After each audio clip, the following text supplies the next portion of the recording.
Hey guys, welcome back to part 2 of our Ask a Nursing Student video. We're back to answer some more questions, so let's get started. This is from Kiwi. Kiwi. What was your first semester like? First semester? Shitstorm. It was very overwhelming. It's your first semester. I feel like is one of the hardest because like you have no idea what to expect. Yeah. And it's just like you have to learn how to study different, how to take tests different, how to be in the hospital, how to interact with patients, what HIPAA is. You can't talk about patients after you leave. Yep. It was overwhelming. And our first semester was over the summer, so it was shorter by like 4 to 6 weeks shorter than a regular semester. And normally we only have 2 classes, we had 3 classes that semester. Mm-hmm. So that was a lot in a short amount of time. It was rough. Everything was really like busy. Condensed in like a short amount of time. Yeah, that was hard. Crazy. Also, this is also part of her question. What classes did you take and when did you start doing clinicals? We took skills, which is like just basic nursing skills that you learned hands-on. Yeah. Fundamentals and health assessment. Yeah. And we started clinicals like what, 3rd week? Yeah, week 3, which was we're not supposed to start that early, but since it was summer, we were on a time crunch. So, yeah, the 3rd week. This is from Maritza Artega. When should you start practicing for the NCLEX? We were actually talking about this like 2 weeks ago. Yeah. About when we would take it after we graduate.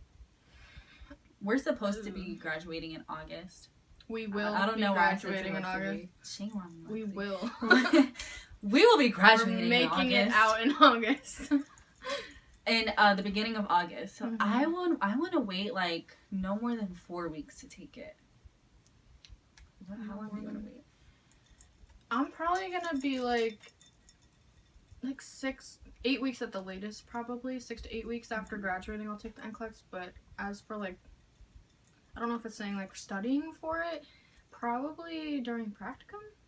Yeah. A little bit. Because we have practicum, which is like our internship. People call it different things. That's where we're working as a nurse with a preceptor shadowing a nurse. But that part of the semester, we're not in any classes. It's just practicum. So we'll probably start studying a little bit then, just so when we graduate, we'll be ready to take Ready to go. This is from JB Rehab. What is the hardest class so far? I think we're in the hardest class right now. I think maternity and pediatrics, I would say. Yeah, because it's a lot of information, and it's so foreign. Much. It's like a whole new thing, because pediatric, the safe ranges for meds and vitals and everything is different, and like monitoring them and exams and assessments, it's completely different. Yeah. And for a pregnant woman, too. But I think the combination with the advanced med surg we're in just makes both of them so harder than they each need to be if they were separated. Yeah. And I think maternity and peds is so hard for us because it's combined as one class. Yeah. A lot of programs like have 2 separate classes, but ours is like just one, so we can only imagine. This one is from April Pastor. How often do you study during the week and how much sleep do you get? A week. I would say, ideally, after coming home, maybe like 4 hours studying. Every day? Ideally. Oh, okay. Like that's what I want to think, but realistically, some days none. Yeah, that's true. Some days you just can't. Yeah, some days I'm like, okay, I'm going to go home and study, and then I go home and I sleep, and then I watch TV, and then watch Netflix, and then go to bed. And those are the kind of things that before you get into nursing school, people say, like, you won't be able to watch Netflix, discontinue your account, you won't be able to do it, but you can. You just have to moderate everything, but give yourself time to yourself. Yeah, you definitely need time to yourself. Yeah. For me, sleep, I go to sleep really late, you know that. I stay up so late. I'm just a night person. Like, I'm definitely going to be a night nurse when I graduate because I am just a night owl. I hate waking up early, and I go to sleep, like, super late. It's hard for me to go to sleep on time and wake up at, like, 6 o'clock when I have to wake up. So, for me, some nights I only get, like, 4 or 5 hours. I was going to say the most I ever get is usually 6 hours. Yeah. Like 6 hours is like glorious. Usually 4 to 5 because I'll go to sleep at 11 or 12 and wake up at 4 or 5 in the morning. Mm-hmm. So most is like 6. On clinical days, like 4. 4 is 3.5. 4 is a lot. Like 4 yeah. is like, dang, girl, you got a good night's rest. Uh-huh. This one is from Letitia. Is it possible to work and be in nursing school at the same time? We are living examples that it is possible to work and go to school at the same time. It's not easy, and like people always say, if you don't have to work, you probably shouldn't. Unless you're a tech because it's really good experience, mm-hmm. But if you don't have to, it's a lot less stressful if you don't. But yeah, we both do, and we're making it work. I work per diem this semester. Well, this semester. The whole time I've been there, which is this whole semester. I've been per diem, which means I only have to work 3 shifts a month, which is perfect because I don't think I can handle any more than that. Yeah. Sometimes we have like 6-day weeks, and it's like you can't work more than 1 day a week. Yeah. I when I first started, I was part-time, so I was working 2 days every single week, and that became too much. So this semester, I switched over to per diem, and so I work 1 day every single week. And that's a lot better, but it is hard because then sometimes I'm going 7 days a week and I don't have a break. But it's good experience. Yeah, definitely. I would say that. This question is from Madison. At what point during clinical do you get comfortable cleaning up feces and throw up? Never. I'm kidding. I don't think you ever get used to the smell. It just smells so bad. For me, like, the smell gets me every time. Like, at work the other day, I cleaned up a poop that was the most atrocious poop I have ever smelled in my life. This poop is terrible.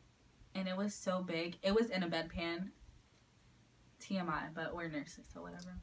It was in a bedpan, and I had to, like, throw it in the toilet. And it was so big that I clogged the toilet. And sometimes you just have to throw the bedpan away. Yeah. It's just like you can't come back. Just throw all of it out. You just can't come back from it. Restart everything. Yeah. But vomit, I can't. Like, some people can't do sputum or, you know, whatever. Everybody has their thing. Mine is throw up. I can't. The smell...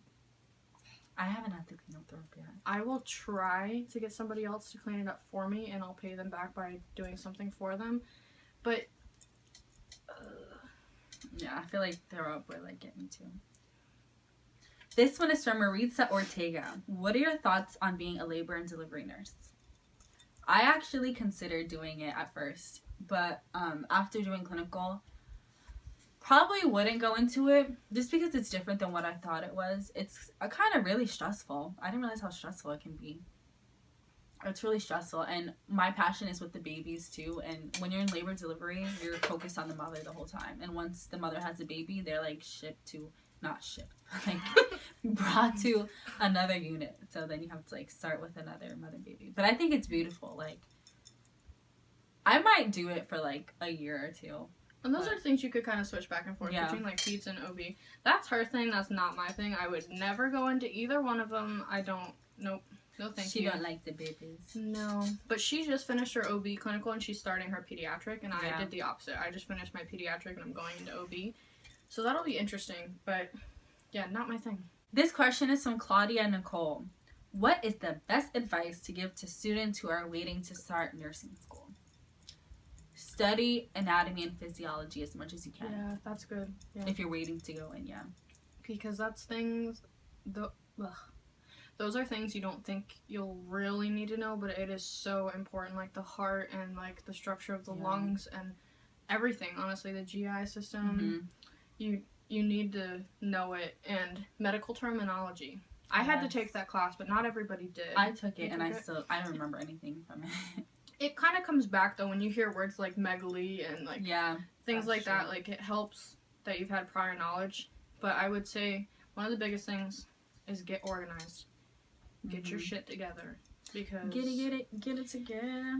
You get your mind right before starting. Yeah. Take a break, go on a vacation, learn meditation. If there's anything learn to pray. Learn to pray. If there's anything you've been dying to do it before because you can't during nursing school. So if there's like you really want to go on a trip, do the trip. Do yourself a favor. On the trip. Buy the purse. Get the shoes. This question is from... Does that not look like Macarena? I'm sorry. Mary Carmen Panigua. Sorry, I'm so terrible with these names. Do you ever feel discouraged when applying for the program? Yeah. I didn't think I was going to get in. Me neither, honestly. I really didn't. When I got the email, I was like, really? I cried. Me too. I bawled my eyes out. I called my mom and I cried. I was at a dinner and I was like, I was at work and I started crying. I really thought they made a mistake. I was like, really? Let me double check my notes. I know.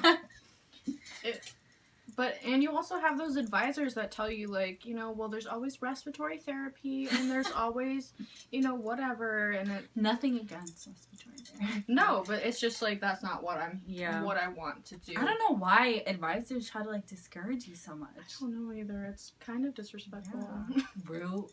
Okay, next question from Casey Nicole. How was it in the beginning getting used to standing for so long? How do you deal with back pain and tiredness? When I was in clinical, I didn't really have to stand a lot, and I wasn't really tired because I was sitting a lot charting or fake charting. Doing your paperwork. Yeah, there's a lot of paperwork we have to do in clinical. But as a tech, I'm lucky if I like sit down for lunch. Yeah, that's true. Oh my gosh, my legs are so dead after shift. I'm more used to it now just because I've been a tech for a few years, but at first, my feet hurt so bad. They would throb until the next morning. They hurt so bad. And then the back pain, I actually hurt my back when I was a tech. One of like the first weeks I was working on the floor. And still that back pain like comes back to me. And it sucks, but you just have to like be really careful. When they say use good body mechanics, listen. Use it seems so dumb, like raising the bed up and it takes forever. But use good body mechanics because you only have one back. Only one. For me, like, my back gets so stiff when I stand up for too long. So, like, I'll be in the middle of my shift, and I'll just, like, bend over, like, ugh, and all you hear is, like... That's me when I get home. I'm getting out of my car, and everybody's like... I feel so old. I'm like... I gotta, like, go home and do yoga to, like, get your body right. But what I would say is, like, when I take my breaks, I go in the break room and I put my feet up. Like, yes. It may look like you're being lazy, but put your feet up, I swear. Like, it gets the blood flowing back out of your legs. Literal edema when I get out of work. I Snapchatted her a picture once. Like, literal edema. Put your feet up when you get a chance. Ibuprofen. Take care of yourself. Do yoga, stretch. This question is from Lisa May. Do you think it's beneficial becoming a CNA before nursing school? Yes. Yes. I'm considered a nurse tech, but it's the same thing as a CNA. I just don't have my CNA license, but we do the exact same thing. I wasn't a nursing tech until this semester, so I had no medical experience before getting into nursing school. But I would say it definitely would help people that are applying. Yeah, I was one before nursing school, and it's so helpful. I had, like, some sort of idea about medications and just working with patients. I wasn't scared to go into their rooms like a lot of people are when they start nursing school, and I just had the flow of, like, taking vital signs, and I knew how to do things that, you know, putting a patient on a bedpan, bed bath, simple things like that. It does help when you're around nurses, so you see what they do. Yeah. It does help. If you can do it, I recommend it, but it's not the end of the world if you don't. Yeah, which is why during clinical, I would always come to her because she had, like, so many years of experience working in healthcare. I was like, please send help. And I honestly think if you were a tech, it helps you be a better nurse. No matter if you were a tech at the last semester of nursing school, before nursing school, it doesn't matter. It helps you be a better nurse. It really does, because you see what the techs go through, because some nurses are just horrible to the techs. They think they're like some sort of slave, and it's awful. This is another one from our fave, FMTEE. Do you ever get anxiety or hypochondria from learning about diseases during nursing school? The other day, we were like, what did we think we had when we were talking about our heart? We thought we had AFib. We're like learning about irregular heart rate and stuff like that, and we're like, oh my god, sometimes I get that, and we're like, maybe we have AFib, we have heart failure. Literally, I have everything we learn about. Everything. When I have, like, congestive heart failure, I have ventricular tachycardia. When I get sweaty, I'm like, oh my god, I have diabetes. Yeah, I have diabetes. I have COPD. Yeah. I think I have everything. You'll learn about something and then you'll start like self-diagnosing yourself. Yeah. And it's like, oh my gosh, my heart beats fast too. I have. It's funny though, because you do that about yourself, but then like if your boyfriend comes up and they're like, oh my god, it's like, you're fine, shut up. Yeah. Stop being dramatic. Oh my gosh, like, I have AFib though. That brings up a good point. When you're in nursing school, family will start coming to you and asking you about like, what does this mean? And it's like, girl, I do not know. I'm not a doctor. Like, I can barely pass my test. I don't know what you have. Yeah, like friends have texted me and said like, oh my gosh, I had this pain and it goes down, and I'm like, looks up on WebMD. Like, you should probably see your doctor because yeah, everyone thinks like we know everything. We don't. Isn't far from true. I don't. This question is from Patty Green. How to not gain weight during nursing school? Oh, girl. Okay. Girl. Can't answer that because I have gained weight, so... Don't stress eat. Just what I do. I don't know. I know a lot of people that have gained weight since being in nursing school. Mm-hmm. I haven't gained any, but it's because like my metabolism is so fast. When I get anxiety, my bowels move like 3 times as fast, so I literally poop everything out. That helps quick metabolism too. Yeah, which isn't healthy because my anxiety is really stressing me out. Some people lose weight in nursing school though. No, like I've lost 3 pounds, which I'm really ashamed of because I used to be like a big gym freak a little bit. So it took me a while to like gain muscle and everything, and then I stopped going to the gym and I went into nursing school and I like lost my freaking muscles and everything. Yeah, I feel like you usually lose or gain. Not many people stay the same. You'll either lose weight because of the stress or you'll gain weight because of the stress. And here you have 2 sides of the spectrum. So I don't really know how to tell you not to gain weight because... Meal plan. Meal prep. Oh, see, and I even do that. And so I don't even know. We don't know the answer. I don't. You don't have the answers, Sway. Too individualized. So this next question is from Audrey Rodriguez. This is actually the last question. Mm-hmm. Did you volunteer at a hospital or any healthcare position before applying to nursing school? Volunteer? I had 0 healthcare experience. I've never even witnessed what a nurse was. I didn't volunteer. I just like was looking up videos, and I would like read articles. Like I was obsessed with it, and I never experienced it. But that's what made me want to do it. But I had no experience. I mean, I didn't volunteer. I know some people like will volunteer in the ER or volunteer in whatever, and they don't have like a license. They just volunteer. I never did that, but I was a CNA for a few years. But I feel like I've said that like 6 times this video. But I was CNA. Yeah, that's the last question, guys. Thank you so much for watching. And if you guys really like this video, we can do something like this again with a different topic. So let me know what you guys think. Thanks for watching.